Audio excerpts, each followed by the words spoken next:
Hello guys, welcome back to my channel banking job तैयारी। So today we will discuss common doubts जो सबके मन में आते हैं डिस्क्रिप्टिव सेक्शन के आईबीपीएस पीओ मेंस में। So the common doubts which will discuss today are the following. The first one is, can I use shortcuts like control C and control V? No, you can't use shortcuts. Only keyboard work करेगा, mouse भी work नहीं करता है। सो आपको keyboard के through ही सारी चीजें करनी है, कोई भी आप शॉर्टकट यूज नहीं कर सकते। सेकंड इज, ऑटो सेविंग है डिस्क्रिप्टिव टेस्ट में? यस, अगर आपका टेस्ट आपने जितना एंड तक लिखा है वो ऑटो सेव हो जाएगा। ऐसा कुछ नहीं है कि आपने सबमिट नहीं करा तो वो सेव नहीं होगा, ऑटो सेव है। Third one is, what happens if I exceed the word limit?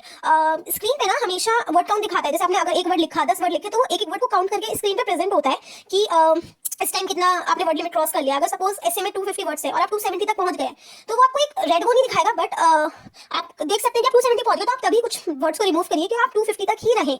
I suggest you कि आप जितने वर्ड्स लिमिट दिए हैं उतने पे ही रहें तो ज्यादा बेटर है। 5-10 ऊपर नीचे चलते हैं बट उससे ज्यादा आप ना करें। Can I edit? Next doubt is, how is the word count tracked in exam? As I previously mentioned कि वो ऊपर लिमिट शो होती है, टाइमर, कि आपने इतने वर्ड्स कर लिए। Next one is, can I edit my essay after finishing the letter? Of course you can edit, but आप माउस के थ्रू एडिट नहीं कर सकते कि आपने जिस पोर्शन पे चाहा क्लिक कर लिया, क्योंकि समटाइम्स माउस वर्क नहीं करता है। तो आप कीबोर्ड के थ्रू कर सकते हैं, आप एंटर दबा सकते हैं, आप क्रॉस बैक स्पेस दबा सकते हैं। So you can edit. अगर आपके पास टाइम है तो आई सजेस्ट यू कि आप एक बार जरूर रीड करिए, क्योंकि स्पेलिंग और ग्रामेटिकल एरर बहुत जरूरी है चेक करना। अगर आपने वो गलत कर दिया तो आपके मार्क्स डिडक्ट हो जाते हैं। Next question, punctuation marks like comma, full stop allowed है? बिल्कुल अलाउड है, आप यूज कर सकते हैं। Next, will I lose marks for minor spelling और grammatical mistakes? Obviously you can lose. So आपको बहुत ज्यादा ध्यान रखना पड़ेगा कि आप स्पेलिंग और ग्रामेटिकल मिस्टेक बिल्कुल भी ना करें। Next is it okay to use informal language? Informal language not like कि आप यार वर्ड लिख रहे हैं या फिर जो व्हाट्सएप पे आप लैंग्वेज यूज करते हैं वो यूज कर रहे हैं, आप वो बिल्कुल यूज नहीं करेंगे, क्योंकि वो सॉफ्टवेयर डिटेक्ट नहीं करेगा, उधर मार्क्स कट जाएंगे। तो आपको थोड़ा प्रॉपर लैंग्वेज ही यूज करना चाहिए। इनफॉर्मल लाइक ऐसे नहीं कि व्हाट्सएप लैंग्वेज या टेक्सटिंग लैंग्वेज यूज कर रहे हैं। अगर आप प्रॉपर फॉर्मेट में नहीं, मतलब फॉर्मल में नहीं जा रहे तो but try to use words completely, ठीक है। Next is, can I skip paragraphs to save time? I suggest you not to skip paragraphs. आप जितना भी कुछ लिखें आप पैराग्राफ्स में ही लिखें, क्योंकि वो नीट एंड क्लीन दिखता है, वो स्ट्रक्चर शो करता है आपके लेटर और ऐसे का। सो आई सजेस्ट यू कि आप पैराग्राफ्स में ही लिखें, उससे आपको मार्किंग में बहुत ज्यादा हेल्प मिलती है। Next is, how to ensure proper formatting? वो मैं आपको भी नेक्स्ट उसमें बताऊंगी। And what happens if I run out of time and don't submit? वो आपको ऑटोमेटिकली सबमिट हो जाएगा, so don't take worry about this. So yeah, things to remember in letter और एसे राइटिंग। ग्रामेटिकल एरर, आपको हमेशा हर चीज का ध्यान रखना है कि is, am, are, the, a and the, ये सब कहाँ यूज होने हैं। अगर आपने करा, क्योंकि कंप्यूटर सॉफ्टवेयर डिटेक्ट कर लेता है एक वर्ड, अगर हम ह्यूमनली चेक कर रहे हैं तो वो हम ऑफ कोर्स नहीं कर सकते एक वर्ड डिटेक्ट, हमारे माइंड से स्लिप हो जाता है, बट कंप्यूटर वो एक चीज एक वर्ड को डिटेक्ट करेगा। स्पेलिंग मिस्टेक का बहुत ज्यादा ध्यान रखना है। जैसे सपोज एड्रेस लिखा, कभी कभी बच्चे ADRESS लिख देते हैं, वो डिटेक्ट कर लेगा सॉफ्टवेयर, ADD होता है। सो या, स्ट्रक्चर आपको बहुत ध्यान रखना है कि पैराग्राफ्स में लिखना है, बॉडी होनी चाहिए पूरे, उसकी इंट्रोडक्शन, बॉडी, कंक्लूजन, सजेशन, ऐसा ये पूरा स्ट्रक्चर फॉलो होना चाहिए, और वर्ड लिमिट पे आपको पूरा ध्यान रखना है।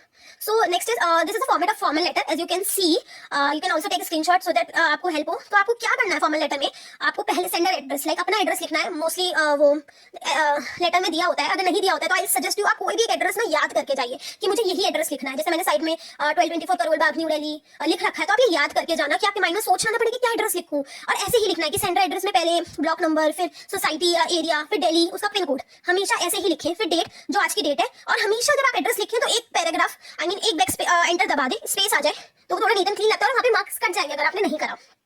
तो आप हम डेट लिखें, डेट को इसी फॉर्मेट में लिखें जैसे मैंने ये फॉर्मेट लिखा है, ये फॉर्मेट ही ज्यादा सही माना जाता है। देन रिसीवर एड्रेस, जैसे आप भेज रहे हैं, सपोज आप फॉर्मल में एडिटर को भेज रहे हैं या किसी बैंक मैनेजर को भेज रहे हैं, तो the manager, State Bank of India, New Delhi, या the editor, Hindu Times of India, जो भी आपका है। फिर सैल्यूटेशन, नहीं फिर सब्जेक्ट, सॉरी, और उसके बाद आप हमेशा स्पेस दीजिए। जैसे मैंने ये फॉर्मेटिंग करी है ना, आपको यही फॉर्मेटिंग करनी है।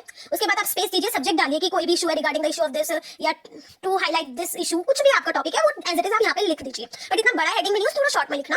देन सैल्यूटेशन, आजकल ना रेस्पेक्टेड सर वगैरह नहीं चलता है, तो I suggest you dear sir या डियर मैडम ही लिखिए।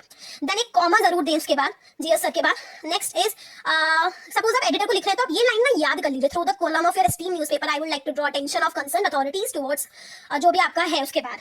एंड देन आप जब एंड करेंगे तो आप हमेशा therefore I will urge you to take turn steps. अगर आप एडिटर को लिख रहे हैं, कोई इशू हाईलाइट कर रहे हैं, या फिर आप मैनेजर को लिख रहे हैं, तो I will urge to request you to take necessary steps, आप ऐसे करके लिख सकते हैं। देन थैंकिंग यू, स्पेस देके, and yours sincerely and name, यही है इसमें।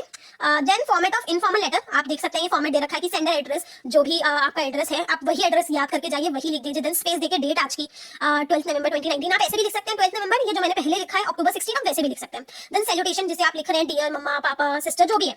एंड देन एक पैराग्राफ होता है स्टार्टिंग का, एंड एक मिडिल पार्ट होता है बॉडी, ये इनफॉर्मल का फॉर्मेट होता है। एंड देन एंड में सैल्यूटेशन और आपका नेम।